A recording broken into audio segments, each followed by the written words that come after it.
Nesta manhã desejo falar sobre vários assuntos, mas antes disso, importa compreender como se deve escutar.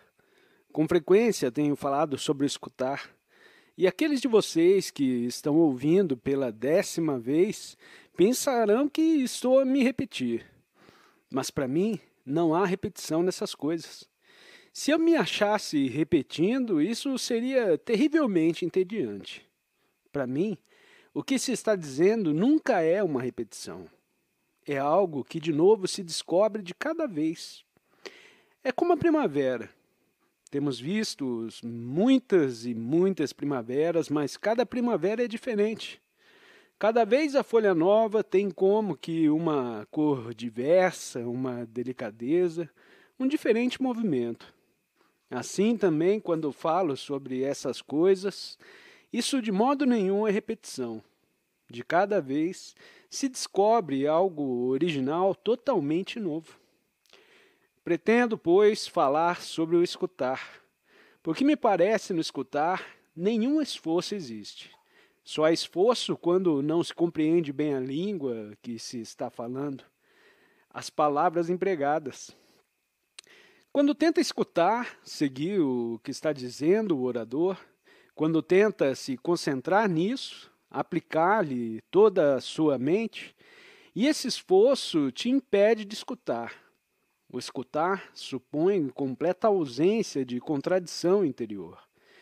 Nada se tenta fazer, nenhum esforço se faz para aprender ou compreender algo. Está-se simplesmente escutando, com facilidade, com uma atenção que não requer concentração. E o que eu vou dizer precisa ser escutado muito profundamente. Escutado não meramente com os ouvidos, porém, numa extraordinária profundidade. Se souber escutar assim, verá que, por você mesmo, terá compreendido um grande número de coisas, e no próprio ato de escutar, se transforma a natureza da ação, porque o escutar é ação. Não é coisa separada da vida cotidiana da atividade. Significa escutar sua esposa ou marido, seus filhos, seu vizinho, escutar os ruídos e todas as coisas feias que se passam na vida, todas as brutalidades, as palavras cruéis, as palavras de prazer e de dor. E verá que, nesse ato de escutar, se verifica uma mutação na natureza, mesmo da própria ação. Esta manhã desejo falar a respeito do medo e do amor, e sobre se é possível ficar-se totalmente livre do medo, se nas profundezas do inconsciente, nas próprias raízes da consciência, existe algum elemento ou sombra de medo. Todo o nosso pensar, toda a nossa atividade se torna pervertida e conduzirá a várias formas de autocontradição, a um estado mental neurótico. Bom, a maioria de nós anda em busca do preenchimento na família, ou nas relações, ou em alguma espécie de atividade ou de expressão social. O nos preencher em alguma coisa se tornou sumamente importante. Se nenhum medo existe, não haveria exigência de preenchimento. E nossa constante atividade egocêntrica que nos separa e faz nascer o medo, a ansiedade, uma imensa solidão, um sentimento de isolamento e, portanto, temos necessidade de preenchimento, de alguma forma de expressão pessoal. A mente que não tem medo de qualquer espécie que seja, nenhuma necessidade tem de preencher-se. Se se compreende esse fato, basicamente então não somente não existirá necessidade de preenchimento, mas também não existirá frustração. Porém, a maioria de nós passa a vida e só oferece frustração. E para se compreender por inteiro esse processo de frustração, é necessário não só estarmos bem cônscios de cada atividade, de cada pensamento, cada sentimento com que estamos buscando preenchimento, mas também rebentá-los. Rebentá-los não no sentido de reação, porém de abri-los, de cerrá-los completamente para os compreendermos. Note que conhecer é diferente de conhecimento. O conhecimento vem do passado, é coisa armazenada, conhecimento científico, conhecimento da arte de ler e escrever, o conhecimento de que se necessita para montar um rádio e etc. Esse conhecimento vai acrescentando de contínuo, por meio da experiência, e é muito diferente do conhecer. Acho que não estou sutilizando e considero muito importante compreender isso. O conhecer não implica acumulação. Está-se atento a todas as horas, aprendendo de tudo quanto se está passando, a cujo respeito não há conhecimento prévio. Acho necessário compreender a diferença entre essas duas coisas. Estar cônscio da atividade egocêntrica da mente significa apenas vê-la, olhá-la. Mas costumamos olhá-la com conhecimentos prévios, isto é, conferindo-a com o que anteriormente aprendemos. E esse conhecimento interpreta aquilo que estamos olhando ou escutando. Tende a bondade de me acompanhar observando a você mesmo. Observe cada movimento do seu próprio pensamento. Observe-o apenas e descobrirá como o está observando. Se o está observando com tudo aquilo que anteriormente aprendeu a seu respeito, ou observando num estado de descobrimento. Descobrir é olhar para uma coisa de maneira nova, como se fosse pela primeira vez. E isso não pode fazer quando reconhecemos aquilo que estamos vendo. Espero que esteja me fazendo claro. No momento em que, no processo de observar ou de conhecer a si próprio, não há reconhecimento, isso significa que se trouxe para observação o cabedal de conhecimentos. Quer dizer que, se está vendo, já foi interpretado, traduzido, condenado ou justificado. Portanto, a pessoa não está observando, não está examinando, não está escutando todo o processo respectivo. Aquilo que está observando, ou seja, o pensamento e todo o fundo respectivo, não é uma coisa estática, porém movediça e viva. E se a observa com conhecimentos prévios, apenas a está interpretando, não está descobrindo como coisa nova. Portanto, não acha nada de novo nela e pensa que não há mais nada para aprender. Diz, eu sei que eu sou ciumento, ou eu sei que tenho medo. Isso significa que destes, a emoção, um nome, a reconheces, tornando-a, assim, uma parte do que já conhece. Mas olhá-la como se estivesse sendo vista pela primeira vez, olhá-la como uma mente que não interpreta, que não traduz, que não deseja modificar o que vê, isso é achar-se num estado de descobrimento. Estou comunicando o que desejo dizer? Só há mutação quando a mente, o cérebro, já não está em busca de experiência. E sempre quando uma pessoa começa a traduzir tudo o que vê em termos do que já conhece, está apenas dando continuidade ao ciclo da experiência. Vejo que te estou causando uma certa perplexidade.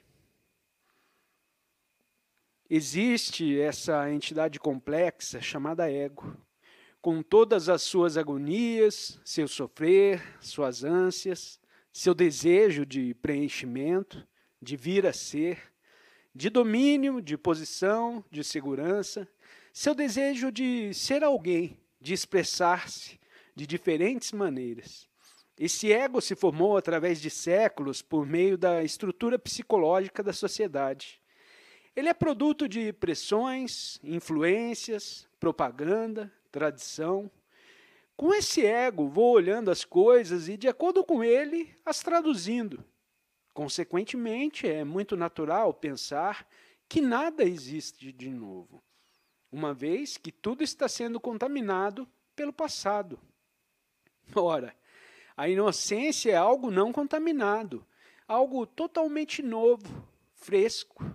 É um estado de descobrimento no qual a mente é sempre jovem.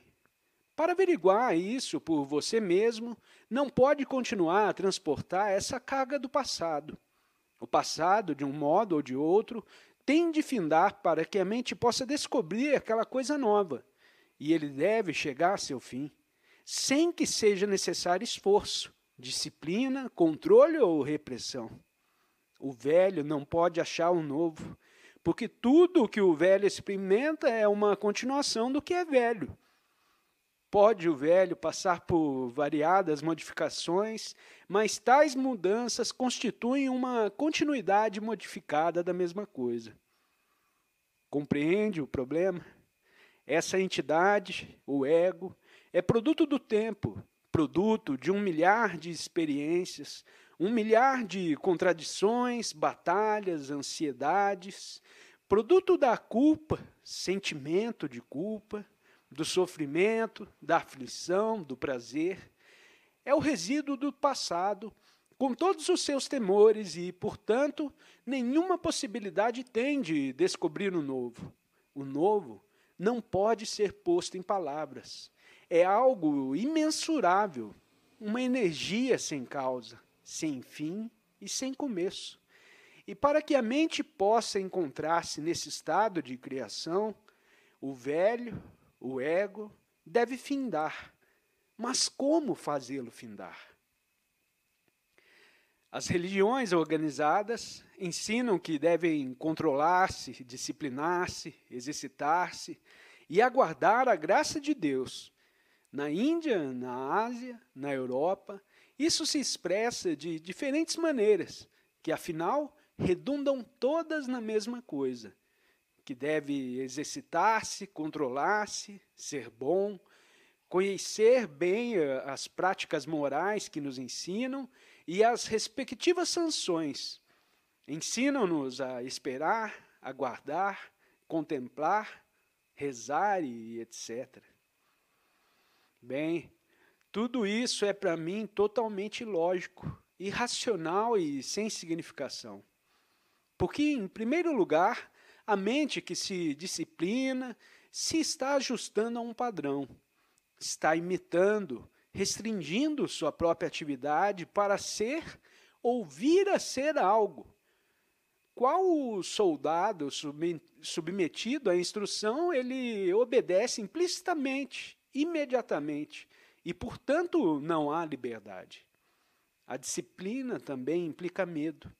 Se tiver a bondade de observar com toda a atenção, observar realmente o que te estou mostrando, verá que quando se está livre do medo, esta liberdade traz sua disciplina própria, que não é mero ajustamento e que nenhuma relação tem com a disciplina da compulsão, da aquiescência, da imitação. E quando falamos de esperar que venha a nós a graça de Deus, isso implica uma profunda expectativa. Significa que o cérebro já se acha enredado em certa crença, numa certa esperança. Assim, todo esse disciplinar e rezar, essa expectativa de fazer algo que deverá suceder, proveniente de fora da própria atividade mental, tudo isso me parece ilógico, irracional e sem significação. Portanto, ponho-o de lado. Crer em Deus, em algo de superior, significa que o indivíduo não se tornou sua própria luz, e a mente que vive sem conflito, sem ansiedade, sem agitação, é a luz de si própria. Portanto, essa mente já não busca. O problema, portanto, é esse. Existe esse ego, resultado do tempo, resultado da experiência, do conhecimento. Esse ego pertence ao passado.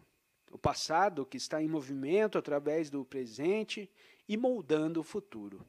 Sendo isso o tempo psicológico, com essa entidade sujeita ao tempo, procuro descobrir aquilo que não se acha na esfera do tempo e não pode ser compreendido em termos do passado. Ora, isso é possível? Compreende essa pergunta? Por favor, não espere resposta de mim. Vocês e eu estamos trabalhando juntos. Não esteja meramente escutando uma porção de palavras que estou dizendo, a fim de tentar depois pôr em prática o que tiver compreendido dessas palavras. Nós estamos viajando juntos. Primeiro eu digo que toda forma de esforço para captar o novo ou para alterar o que foi, só pode dar mais vitalidade ao velho e produzir contradição. Isso é bastante óbvio, não? Irei prosseguindo e, se não compreender, depois podem me fazer perguntas. Como já tive anseio de assinalar, não há necessidade de nenhum esforço ou análise para a compreensão, porquanto não há separação entre o observador e a coisa observada. Não há nenhum esforço para reprimir ou modificar a coisa observada. Vocês são essa coisa, entendem? Agora, um momento. Está se ouvindo um zumbido aqui nesse pavilhão. Aquele ventilador elétrico está funcionando e fazendo barulho. De que maneira escuta isso? Se esse barulho te está irritando, se é algo distinto de você, então consciente ou inconscientemente lhe está resistindo, porque quer escutar. Mas se aquele barulho, o zumbido do ventilador elétrico, faz parte de sua atenção, não há então resistência. Você é aquele barulho. Com idêntico estado mental, pode olhar todo o processo de sua consciência, com suas contradições, desejos, ambições, impulsos, compulsões e preenchimentos. Você é tudo isso. Não é um observador que está olhando algo separado de si próprio. Portanto, não há resistência, não há conflito entre você e essa coisa. Não sei se está percebendo bem o que estou dizendo. Considere-se, por exemplo, o medo. O medo é você que o está observando. Portanto, não há questão de como ficar livre do medo. Quando uma pessoa deseja livrar-se do medo, trata-se de desenvolver a coragem, isto é, uma certa resistência a que chama a coragem. Faz um esforço para ser ou vir a ser alguma coisa e, portanto, se vê de novo nas redes do medo. Assim, a consciência que compreende tanto o consciente como o inconsciente é qual um vórtice que está a observar, mas não como coisa separada de você. Você é esse vórtice. Você, o pensador e o pensamento, o observador e a coisa observada. Não há dois estados diferentes. Portanto, todo esforço, toda análise cessou. Toda luta para você se melhorar, para mudar, chegou ao seu fim. Compreende o que aconteceu? Está observando a você mesmo e não simplesmente me escutando.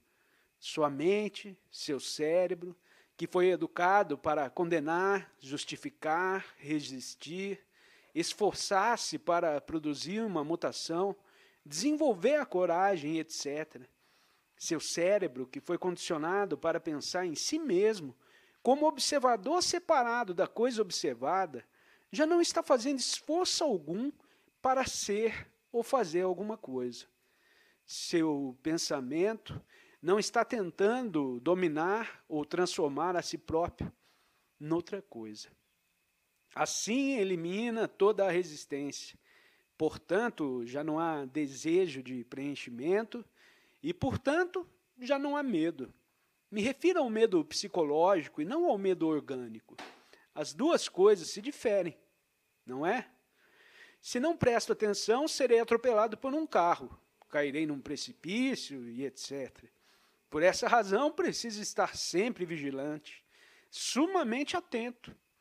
É necessário um certo senso de autoproteção orgânica, mas eu me refiro ao medo psicológico, aos numerosos temores psicológicos que desenvolvemos.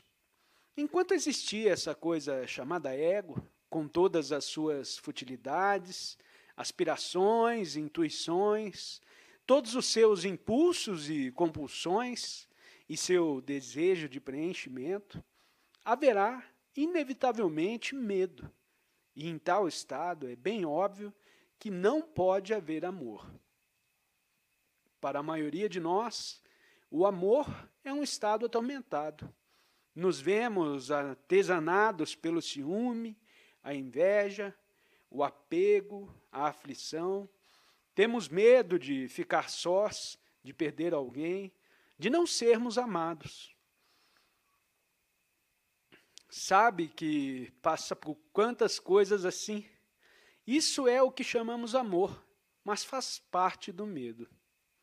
Quando observa, não em termos de tempo, essa consciência integral, quando o pensamento já não é escravo do tempo, já não é uma reação e se acha em completa quietude, então, por estar o cérebro totalmente quieto, mas não mais experimentado, será possível penetrar até as raízes da consciência total. Só então se verificará a verdadeira mutação, a verdadeira transformação, e toda atividade é então completamente isenta de medo. E, portanto, não há nenhuma exigência de expressão pessoal ou de preenchimento. Podemos debater sobre o que estive dizendo?